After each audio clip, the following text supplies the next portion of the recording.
ao Pod Elas, um podcast do tio que mistura tecnologias e novidades no mundo da elétrica. Eu sou a Emily. Eu sou a Gabriele. E o que a gente vai abordar hoje é o papel do técnico das energias renováveis.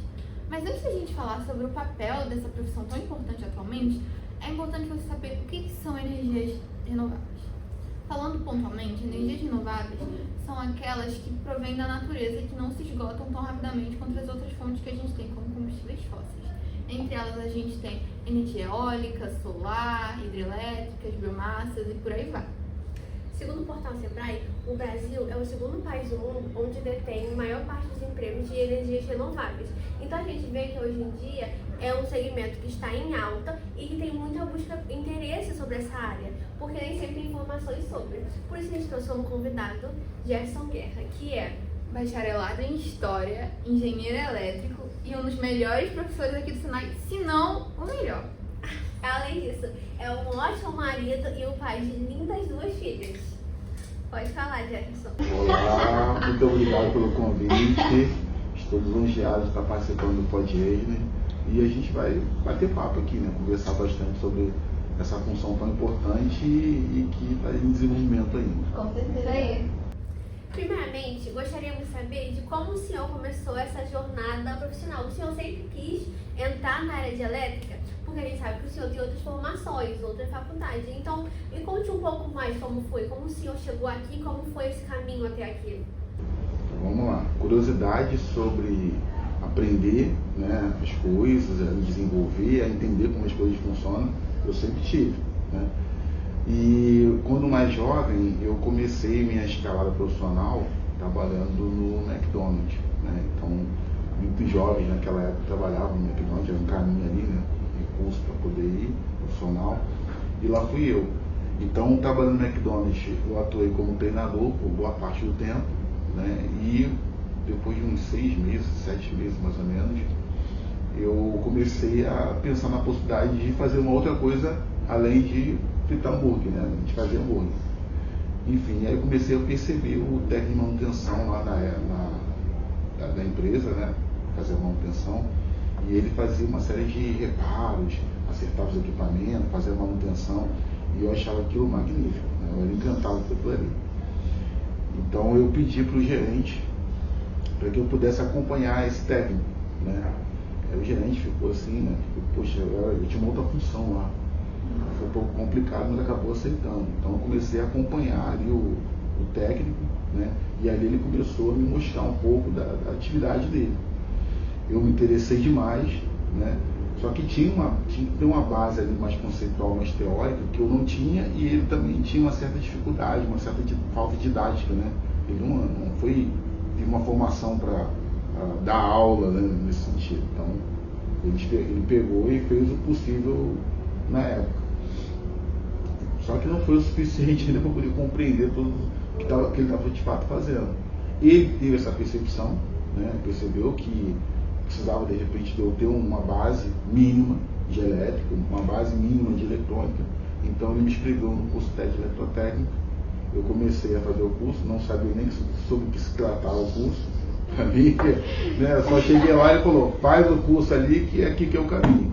E aí eu comecei a fazer o eletrotécnico, comecei a me interessar ainda mais, e aí eu comecei a me encontrar nesse segmento, né? Foi talvez ali o primeiro start que eu tive ali, mas já dando curso técnico.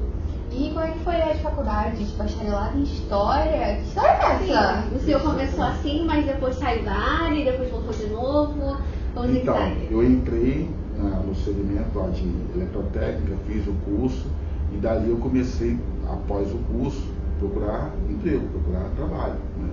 A princípio eu comecei atuando dentro da minha própria casa, corrigindo as instalações da minha casa, de vez em quando fechava um curto lá, né? Normal. Pois é. Mas aí teve um amigo da minha mãe, que ele tinha uma empresa de prestador de serviço para elevadores, para poder colocar alguns equipamentos de segurança, e ele me chamou para poder trabalhar, né? E ali eu comecei a ter um pouco mais de experiência profissional. E pouco tempo depois me chamaram para poder trabalhar na empresa como efetivo, e aí comecei minha caminhada para poder intensificar ali bastante a parte de acionamentos elétricos, né? Bom, eu gosto muito de desafio. Né? Depois de um certo tempo trabalhando por ali, os desafios eles começaram a diminuir, né? Ficou aquela coisa mais rotineira, eu era muito jovem ainda, então eu comecei a pensar na possibilidade de migrar de área, porque eu não estava satisfeito com o que eu estava fazendo. E uma outra área que eu gosto muito é o segmento de ciências sociais, né? História, filosofia. Em casa sempre teve debate, o pessoal sempre conversou muito, né, sobre como as coisas funcionam, como é que, né, a humanidade ela foi evoluindo, e sempre foi uma zona de interesse minha. Então eu já não estava muito satisfeito com o que eu fazia. E o próximo passo do técnico seria eu buscar uma faculdade, que eu não tinha ainda. Então quando eu busquei a faculdade, eu busquei a faculdade de História. Aí eu fiz o processo, passei, fiz a faculdade de História, né? Trabalhei 2 anos e alguma coisa, quase 3 anos dando aula de História, mas a área técnica sempre me oportunizava muito mais, né? Trazer ali um leque de opções e também na questão salarial, né? Para mim ali a questão salarial é uma coisa bastante fundamental. E aí eu peguei e comecei a migrar novamente para a área técnica, show de volta. No show de volta. Só que quando eu voltei, eu já voltei na parte de instrução. Eu comecei a migrar, mas já migrei porque eu já tinha alguma base ali de licenciatura, né? Porque eu já tinha feito curso de História, já tinha alguma experiência de estar passando algumas informações em outras atividades que eu acabei exercendo. E aí quando eu voltei para a parte de instrução.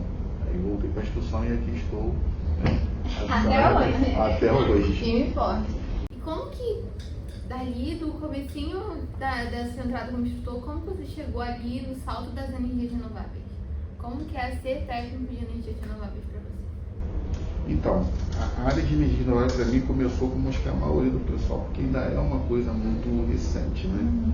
Então eu dava aula de eletrotécnica, estava no curso técnico de eletrotécnica, e o pessoal começou a citar ali, olha, tem um negócio que gera energia, diferente, está podendo colocar agora e tal. E aí eu me interessei pelo assunto, né? E não tinha muitos cursos voltados para isso, porque o segmento estava evoluindo, a gente estava lá no início. E aí eu achei um curso lá em São Paulo, uma formação lá. Então eu fiz toda a parte à distância, né, aqui no Rio, e a parte prática eu peguei e fui lá para São Paulo e fiz um curso de instalador e projetista fotovoltaico. Então eu fiz esses 2 cursos e comecei a me habilitar. Aí depois do curso de fotovoltaico eu comecei a fazer vários outros cursos voltados para fotovoltaico, depois fiz curso voltado para eólica, aí eu fui entrando dentro do segmento mesmo de vez, né? E tanto na parte de instrução como na parte também de instalação de projeto. É interessante, né? Porque com energias renováveis, principalmente, a gente está sempre tendo coisa nova para adicionar, para aprender. É constante a busca por conhecimento, por atualizações, nunca vai parar. Porque você tem aquele profissional que domina a parte de telhado e que viu ali uma possibilidade de entrar no segmento de fotovoltaico. Você tem um profissional de elétrica que também olhou para fotovoltaico, olhou para energia renovável e falou, olha, ali de repente tem um nicho de mercado para poder atuar. Só que o técnico de energias renováveis, ele não é só nem a pessoa que domina a parte de instalação do telhado, nem tampouco a pessoa que domina a parte elétrica. Ele é um mix dos dois e mais algumas outras coisas, principalmente o processo todo de regulação, né? A parte jurídica ali é muito intensiva. A gente tem que jogar ali dentro das regras das 4 linhas, né? Seja pelas normas técnicas, seja pelas normas regulamentadoras, ou seja ali pelas resoluções de modo geral, né? E os aspectos jurídicos também. Qual seria assim o conselho que você daria para o Jefferson lá do começo, para alguém que talvez está pensando em começar aí a carreira das energias renováveis?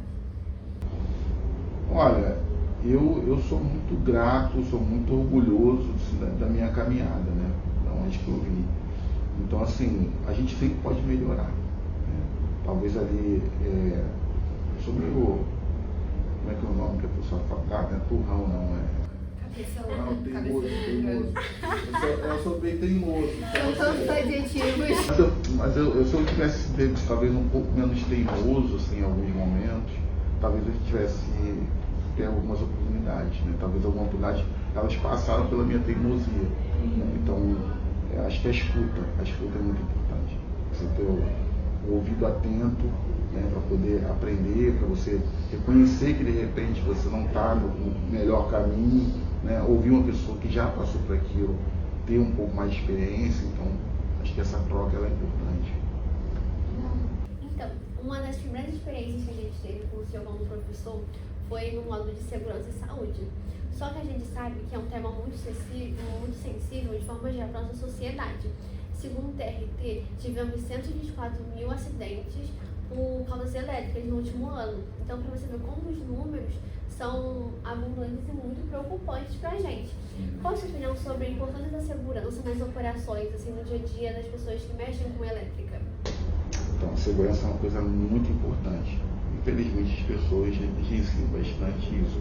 Talvez seja um aspecto mais cultural, que no Brasil a gente acabar não dando tanta atenção para a questão da segurança. Por conta disso, a gente atinge números muito expressivos, né? As NRs e NBRs, a importância delas para a segurança. Isso. Então, assim, a gente tem várias normas reguladoras, principalmente no setor de energias renováveis. A NR10 trabalha com elétrica e a NR35 vai trabalhar com altura. São normas orientadoras, né? Tem um curso específico para isso, né? Então, a questão é nós, técnicos de modo geral, avaliar e dar importância, né, para esses procedimentos. Essa padronização, né? É a importância dela de seguir direitinho para evitar esses acidentes, porque de maneira geral as pessoas são muito. Acho que esqueci a palavra. Relaxadas, são displicentes com isso, porque realmente eu noto que é muito comum eu andando na rua e tem gente tipo sem EPI. Todo mundo é eletricista. Todo mundo é eletricista. Todo mundo é eletricista. Nossa, sempre foi informação nenhuma na rede, não. Uma chave de fenda na mão da minha mãe e ela tem todos os diplomas do mundo. Todos, literalmente.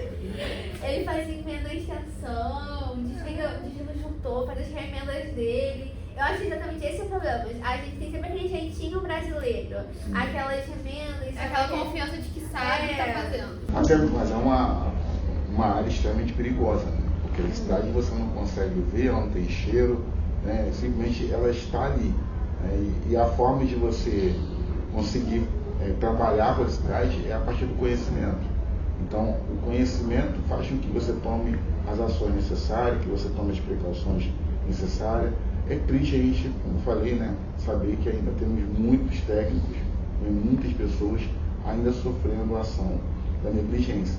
E essa ação da negligência ela também passa para os procedimentos de trabalho e também, às vezes, para negligenciar algum sistema de proteção. Né? Porque se eu negligencio a segurança da minha vida, eu acabo negligenciando ela para a vida de outras pessoas também, né? Por não acreditar que aquilo seja importante. Por exemplo, numa instalação elétrica é necessário você colocar vários dispositivos de proteção. Se for numa casa, tem que colocar disjuntor, tem que colocar IDR, tem que colocar DPS, tem que colocar aterramento. Muitas vezes, algumas pessoas, por falta de conhecimento, por falta de uma atenção maior aplicada à segurança, substituem um elemento por outro. Mas eles têm funções diferentes, né? Então, aquela mania de economizar também, acaba que o barato sai caro. Exatamente. Isso não parte somente do técnico, né? É o técnico, muitas vezes, em conjunto com a própria pessoa, o cliente que está solicitando o serviço. Às vezes uma troca de um condutor, talvez uma troca de um equipamento, né, para poder evitar, de repente, ali algum acidente.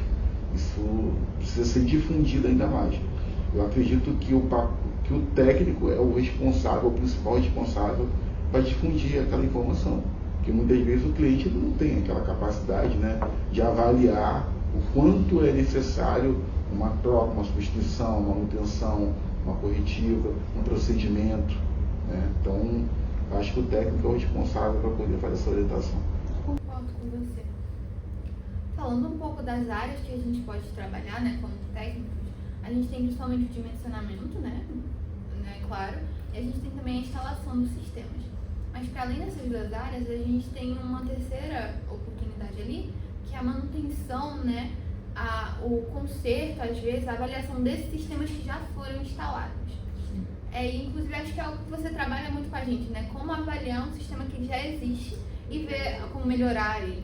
Você acha, assim, na sua opinião como técnico, como você avalia a qualidade dos técnicos de energias renováveis atualmente, dos projetos que eles constroem também, de certa forma? Então, assim, de modo geral, o conhecimento para poder exercer a função, para poder fazer o reparo, fazer um projeto muito bem feito, o conhecimento sim nós temos. Né? O que falta às vezes é a gente se aplicar um pouco mais em cima do estudo e ao mesmo tempo a gente dar importância para aquilo que é importante, como a segurança, né? E as manutenções, os reparos, as avaliações. O cliente ele está de fato colocando, fazendo um investimento, né? Então a gente precisa olhar um sistema fotovoltaico, uma geração eólica, qualquer tipo de geração própria como um investimento. E sendo um investimento, o cliente quer obter o retorno. Se a gente tem uma má performance da usina, por exemplo, a gente vai acabar impactando em cima do retorno financeiro desse cliente. Então, a avaliação de um técnico ele é extremamente importante, extremamente relevante, porque ele vai impactar na questão financeira, que é o investimento, que o cliente pode, como qualquer investimento, tomar prejuízo se não for bem avaliado, se for bem executado, né? E também ele pode ali correr um risco na parte de segurança, né? Que também vai impactar na questão financeira, mas principalmente ali na questão da vida dele. Acho que toda profissão tem isso, né? De alguns profissionais que talvez não estejam tão, não diria aplicados, mas estão unidos à profissão em si, ao conceito da profissão, às regras da profissão, e acaba que isso dificulta, de certa forma, esse processo de uma profissão mais limpa, assim, mais clara também. Eu acho que tem todas essas questões. Se eu falasse para vocês que é uma área de atuação tranquila e fácil para você pegar o conteúdo e começar a colocar em prática, eu estaria mentindo. Né? Ela envolve muitas etapas, né? E muitas vezes as pessoas estão predispostas a ir até uma determinada etapa que para ela, que ela julga ali, que tem uma complexidade muito alta, e a partir dali talvez ela não precise se preocupar. Na verdade a gente está o tempo todo aprendendo, né? Então é se empenhar, é estudar mesmo. Estudar muito, é o chá de bolo, né? Tem que ter o chá de bolo. Tem que ter. Para poder você executar e fazer a melhor entrega possível, né? Porque isso é bom para o segmento, porque isso fortalece ainda mais o segmento. Isso também é bom para os clientes, de modo geral, porque vão acreditar, que vão valorizar o nosso serviço, e na hora que você de repente pedir algum valor em cima da tua remuneração do serviço prestado, ele talvez não vai questionar tanto, porque ele sabe que ali tem profissionais que têm competência necessária para poder executar um bom serviço. Com certeza, acho que é importante essa confiança, né, do cliente e o técnico também. Então, a gente falou um pouco aqui sobre algumas habilidades técnicas, que está dentro de um tema que está sendo bem falado ultimamente, que são as hard e soft skills. A gente acabou de falar sobre as hard skills, que são as habilidades mais técnicas mesmo de conhecimento. Mas, e as soft skills, que são essas habilidades mais pessoais? Quais são as habilidades que você acha que são fundamentais para a gente, como técnico, desenvolver? E você acha que uma habilidade que é bem polêmica entre o curso, que são os trabalhos em equipe, trabalhar em equipe. Você acha que é fundamental? Você acha que está em falta essa habilidade de maneira geral, assim, no nosso segmento? Eu não digo só no nosso segmento, não. Eu digo assim, de maneira geral, né? Hoje em dia a gente tem tido a famosa verdade, né? Todo mundo com as suas verdades, todo mundo ali, né? Uma opinião, verdade absoluta, uma opinião que não pode ser modificada, porque, né, essa coisa, às vezes, da polarização que a gente tem enfrentado aí, nas várias esferas, não somente política, né? Então isso aí às vezes atrapalha um pouco, né? A gente de fato precisa exercer aquilo que a gente tem colocado tanto aí na nossa fala, que é a empatia, né? A gente fala muito de ser empático, mas a gente falta realmente se colocar no lugar do outro, entender que às vezes o outro tem uma certa limitação, e essa limitação ela não é uma deficiência que é anormal. Todos temos alguma ausência, né? Então a gente pensar que a gente pode de fato estar se complementando, né? Quando eu tenho dificuldade de trabalhar em equipe, muitas vezes estou partindo de que eu tenho uma habilidade que é superior à de uma outra pessoa, né? Então quando eu coloco que, poxa, eu tenho uma habilidade que é muito boa, mas com certeza, e talvez eu não perceba isso, eu tenho alguma deficiência, eu tenho algo que pode ser melhorado, e aí a gente vai se completando. Então acredito que a empatia, né, a boa comunicação, né, hoje em dia a gente tem tido muitos problemas na parte de comunicação, isso afeta tanto o processo como um todo, como afeta também economicamente uma empresa. Uma empresa que não tem boa comunicação, ela está fadada a ter retrabalhos. Uma que eu também acho que é meio polêmica, que é uma divergência entre as gerações, porque as gerações antigas tendem a dizer que a nossa geração tende a não ser tão proativa. Mínimo esforço. É. Salário mínimo, esforço mínimo. É isso que eu ouvi falar. Não só as minhas palavras. Eu ouvi. O seu, com a perspectiva já de uma geração mais antiga, mas que está em constante contato com gerações são novas, o senhor acha que isso é verdade? O senhor acha que a gente é menos proativo ou é mentira? Eu acho que a gente está num momento assim, ímpar de complementação, né? De se complementar de várias vertentes. Então, se eu pegar e falar para você que o pessoal, por exemplo, da minha época, né, tem ali uma qualidade na sua entrega maior do que o pessoal que está chegando agora, eu estaria me posicionando com um egocentrismo, acreditando que aquilo que eu faço é melhor do que os outros.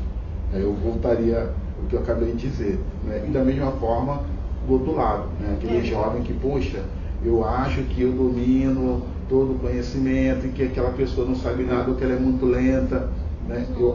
A verdade é que essa velocidade que nós estamos fazendo, talvez seja interessante a gente buscar ali o famoso equilíbrio, né? Porque ir lento demais a gente não consegue atingir a um nível de produtividade, um nível de entrega também, né? Então a lentidão ela pode não ajudar muito. Ir rápido demais, quem vai rápido demais pode se atrapalhar e no final das contas acabar tendo retrabalho.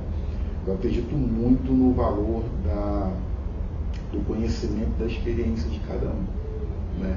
Eu com certeza eu vou ter algumas ausências, que eu falei aqui agora, algumas ausências em que as pessoas que são mais jovens do que eu, elas vão fazer com que eficaz, muito mais, né?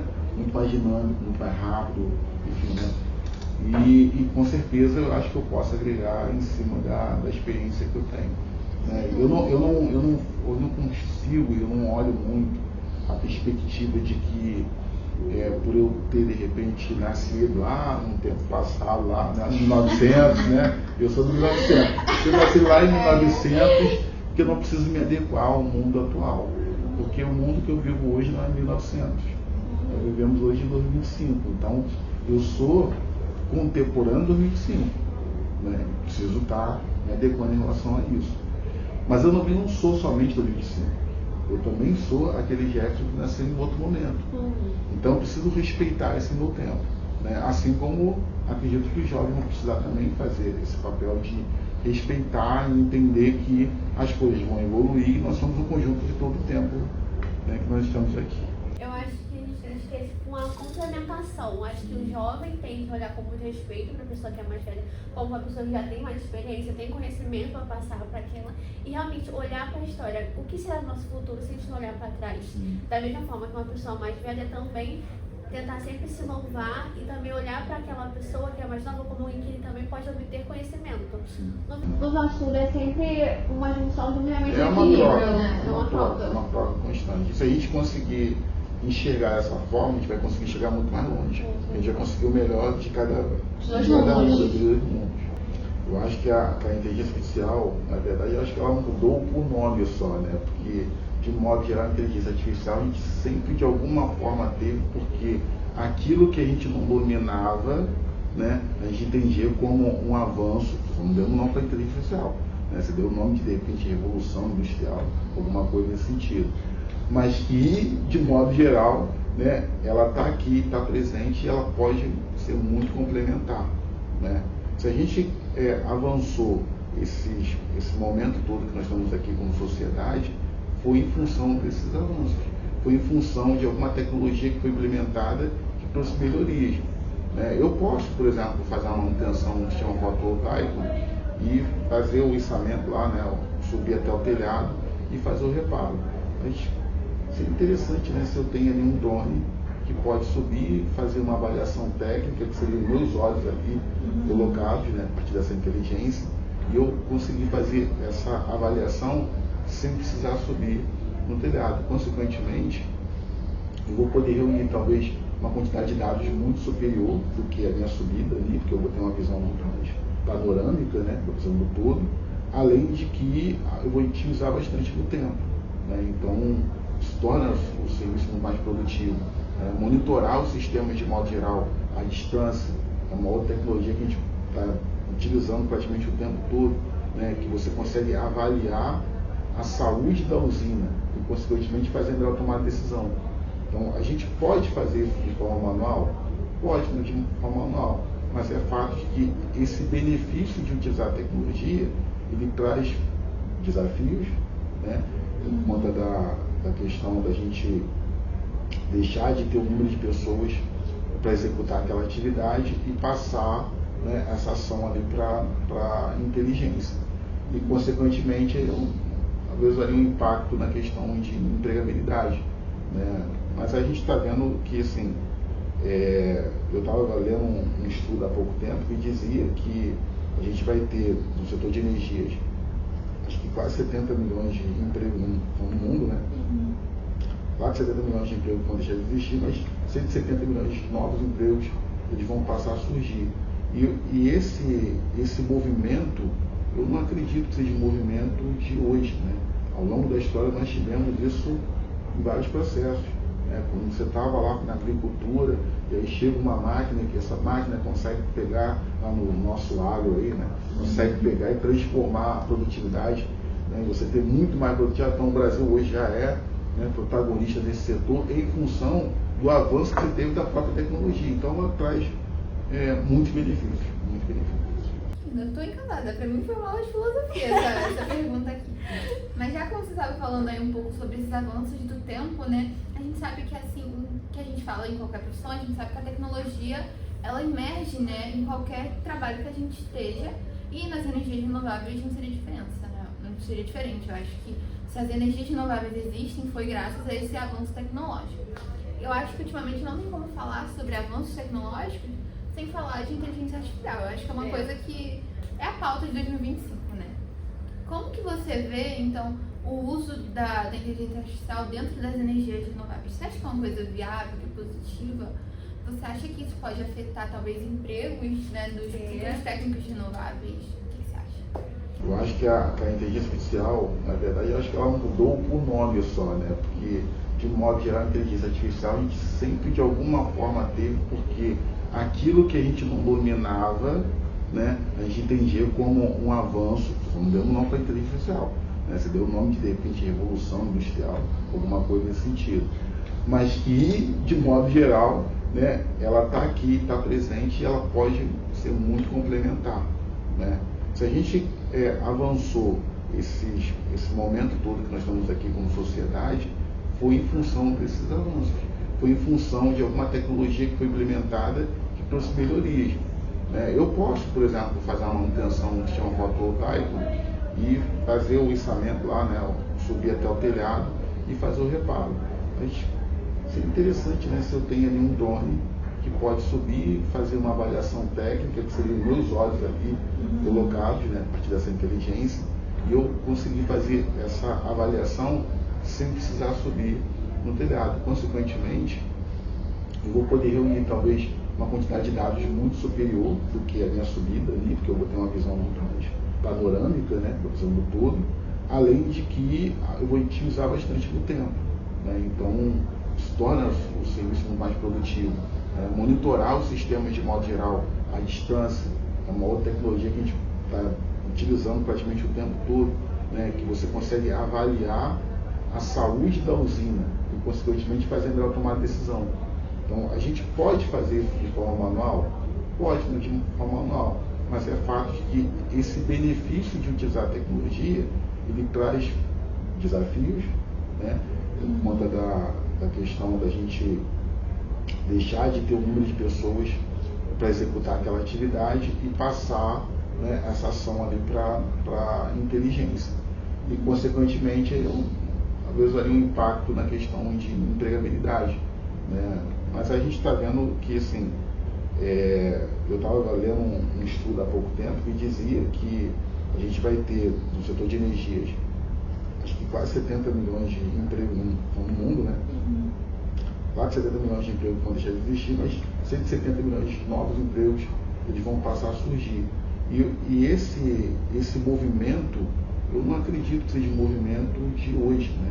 Ao longo da história nós tivemos isso em vários processos. Quando você estava lá na agricultura, e aí chega uma máquina, que essa máquina consegue pegar lá no nosso agro aí, né?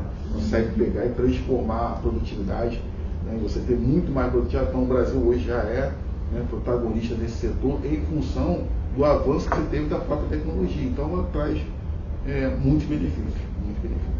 Eu vi o espírito do bacharelado de História agora nessa pergunta. Foi. Com certeza. Mas eu acho que é muito legal, eu acho que é importante também para o profissional que ele não só veja os avanços tecnológicos, que ele faça parte desses avanços, está sempre atualizando a própria carreira, os próprios objetivos, os conhecimentos. Eu acho que é uma coisa que não pode ficar parada também. Eu acho que as pessoas às vezes têm dificuldade de entender que certas tecnologias elas não vão parar e nem mudar só porque a gente é abertas a elas. A inteligência artificial existe e ela não vai parar, ela vai cada vez mais ser desenvolvida e vai ser cada vez mais implementada na nossa sociedade. Então é importante para a gente não se tornar obsoleto a isso. A gente também se desenvolver com ela e aprender com ela também. A vida é uma transição, né? A vida é um movimento. Então, quando a gente pensa assim, eu estudei, tem aquela história que a gente fazia assim, não sei se é hoje em dia, mas assim, vai falar assim, mas eu terminei o segundo grau. Segundo grau, a gente vai A gente ainda fala, segundo grau, a gente fala. O pessoal que da minha faixa etária, muitos ainda falam, né? Fala. O segundo grau. Então, eu terminei. Então, terminei a faculdade. Hoje em dia você termina um ciclo e começa outro. Né? Você está sempre ali aprendendo, está sempre em constante movimento e é importante estar, porque as coisas estão evoluindo, as coisas vão estar o tempo todo em transição. Então, quando eu estou em transição, eu não estou fazendo mais nada do que acompanhar o movimento da sociedade, da tecnologia, dos processos de modo geral. Um assunto sobre clientes. A gente já está meio que na reta final do curso e a gente agora está vendo um pouco realmente como a gente está no mercado de trabalho. E a gente notou que como as pessoas são um pouco diferentes na questão de linguagem do que a gente. Alguns conceitos pra gente que são muito simples, mas na verdade a gente levou muito tempo para aprender eles e a gente não consegue traduzir para os clientes de forma simples. Por exemplo, uma vez uma conhecida minha veio me perguntar sobre sistemas de fotovoltaicos que ela queria instalar para casa dela. Só que ela pensava que não ia ter mais conta nenhuma, ia ser zero. E para explicar para ela que mesmo que ela investisse bastante, ela ainda ia ter uma continha para pagar, foi um pouco difícil, porque essa explicação ia requer conhecimentos mais aprofundados sobre isso que ela não tinha.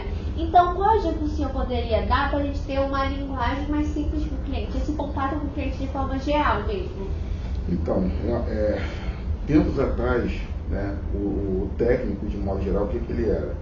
Ele era uma pessoa que dominava a parte operacional, a parte se fosse pensar em tecnologia, a parte do hardware, né? Ele ficava ali prestando atenção no objeto de estudo dele, seja de repente uma placa eletrônica, ou o módulo solar, o aerogerador, né? A parte mais técnica. Com o passar do tempo, o técnico ele precisou de fato ir também tendo um conhecimento mais amplo. Então acho que todo profissional, não é somente técnico, todo profissional hoje ele precisa de alguma forma dominar alguns conceitos de venda, né? Porque no final das contas o serviço que ele está prestando hoje é um serviço de venda, seja a venda de um produto, seja a venda do serviço que ele está executando. Então assim, a habilidade de venda ela é importante. Eu tenho dificuldade porque, afinal de contas, eu passei a maior parte do tempo no curso falando sobre, né, a parte mais técnica. Talvez seja interessante fazer alguma capacitação de aperfeiçoamento, né, nesse sentido, para você começar a criar uma linguagem de forma que você se faça entendido. Tem a tal da comunicação que eu falei agora há pouco, né, e você entender que em alguns momentos eu preciso pegar a minha fala técnica e descer alguns degraus para conseguir me estabelecer uma comunicação, para fazer entendível, né, de alguma forma. De fato, o setor de energias renováveis ele tem uma complexidade talvez um pouco maior, porque existem muitas mudanças acontecendo enquanto a gente está trabalhando, né? Tem vários cursos técnicos que já estão mais segmentados, são mais sólidos, né? Então, assim, as coisas já estão ali um pouco mais prontas, mais arrumadas. O setor de energias, ele é relativamente recente, então tem muita coisa mudando, né? E com certeza, consequentemente, se muda muita coisa, a gente precisa de fato estar o tempo todo acompanhando essas mudanças para poder pegar e conhecer a fundo o nosso segmento e ao mesmo tempo passar para o cliente da melhor forma. Eu acho que também tem muita questão de que a gente vive, tipo, aqui dentro do cenário rolando de uma bolinha técnica. Né? Então, se a Gabi me fala, é corrente alternada, a corrente contínua, eu falo, a corrente alternada, a corrente contínua. Mas às vezes eu vou conversar com a minha mãe e eu falo, é a corrente alternada, a corrente contínua. Ela não entende o que eu tô falando. Assim, tipo, teve acho que um mês atrás um blackout e tipo, explicando por que teve, né? Porque uma usina não pode funcionar e primeiro fazer aquilo realmente era coisa de outro mundo, enquanto pra mim isso era tão real, uma coisa tão tipo, tão de uma virada que a gente conta ali na esquina, não sabe nada. Mas porque realmente é outro mundo, uma coisa à parte. Acho que de maneira geral, pra nossa população, a elétrica é um mundo à parte. Coisa que pra gente é básica, que é o normal de tensão de corrente pra eles termos tipo, profissionais assim, meu Deus, não sei, não conheço. Às vezes eu me sinto até uma especialista conversando assim, É porque também tem uma coisa assim, quando você trata de conhecimento de física, né, você tem lá a física 1, a física 2, a física 1 mecânica, a física 2 termodinâmica, a física 3 eletricidade. Essa física 3, dentro das físicas de modo geral, é a física com uma menor capacidade de observação, né? Quando você fala, por exemplo, da física 1 mecânica, né, você fala de um carro, tá, da velocidade, por hora, aceleração, você consegue de alguma forma, a pessoa meio que, eu digo, a pessoa consegue de alguma forma, tangibilizar aquilo, ela consegue de repente trazer a ideia do que está acontecendo naquele momento, né? A mesma coisa na questão termodinâmica, você consegue falar da temperatura porque é algo que a gente faz isso na nossa casa de forma usual, né? Você faz um café, alguma coisa nesse sentido. Já a elétrica, né, você vai falar de tensão, você vai falar de corrente, vai falar de uma série de potência, que são algo que mesmo a pessoa que trabalha ela não vai conseguir visualizar. É somente a partir do entendimento. Então, como você falou, parece que a elétrica é um mundo à parte dentro dos conhecimentos de forma geral, porque de fato ela não se vê, né? Você acabou de falar agora, você falou assim, essa resposta parece uma resposta filosófica. Ela é uma coisa bem filosófica mesmo, né? Tá ali, ela faz parte do nosso ADN. Quase espiritual, a corrente. É uma coisa assim, você não vai, né? Tem que ter fé que existe. Tem que ter fé e Cuidado. conhecimento, né? Conhecimento. Tem que ter ler a Bíblia também. Tem que ter fé e conhecimento.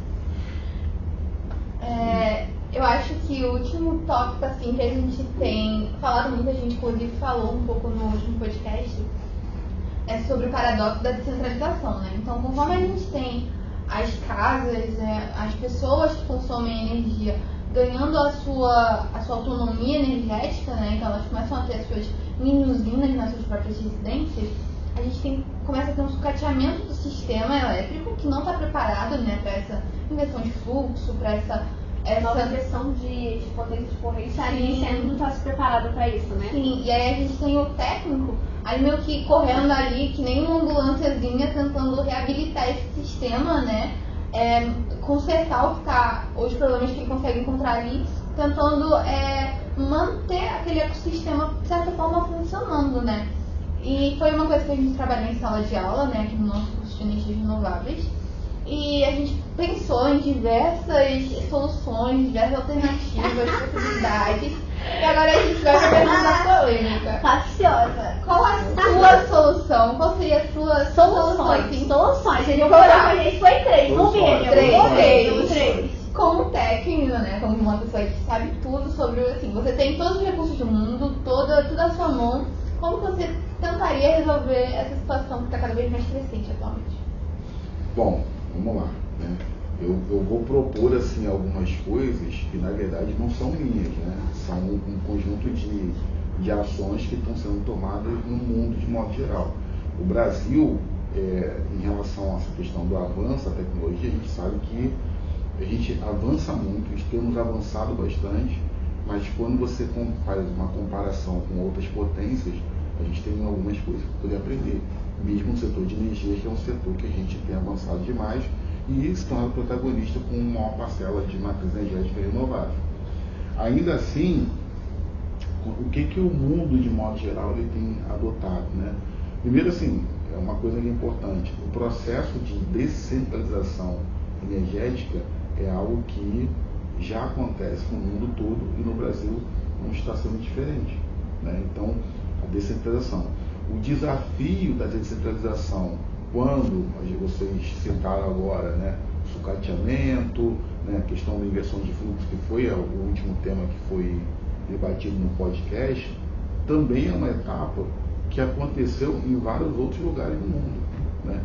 E o que os Estados Unidos, a Europa, a China, eles têm feito para poder tentar resolver de alguma forma os problemas? Eles têm instalado algum sistema de armazenamento, né? Seja armazenamento, né, em baterias, provavelmente dito, e aí avançado bastante, não somente baterias de lítio, né, até armazenamento de ar comprimido mesmo, porque aí você consegue armazenar o ar comprimido e utilizar esse ar comprimido quando for necessário. Desde também de armazenamento de usinas reversíveis, então usinas hidrelétricas reversíveis. Aqui no Brasil a gente ainda não tem essa tecnologia implementada, né? Na verdade a gente tem como buscar tecnologia, trazer ela para cá, isso tem facilidade nisso, porque a gente vai ter algumas coisas que já são fabricadas aqui, porém a gente não tem nada homologado, a gente não tem uma orientação normativa para poder implementar isso agora, né? Apesar que o EP, que é a empresa de pesquisa energética, ela tem já estudado bastante essa possibilidade para poder no futuro a gente começar a fazer essa implementação. Um outro recurso que está sendo bastante aplicado no mundo são as pequenas usinas nucleares, né? Então a gente tem Angra 1 e Angra 2, que são usinas de grande porte, vão abastecer ali algumas cidades, mas eu não estou falando disso, são usinas menores, né?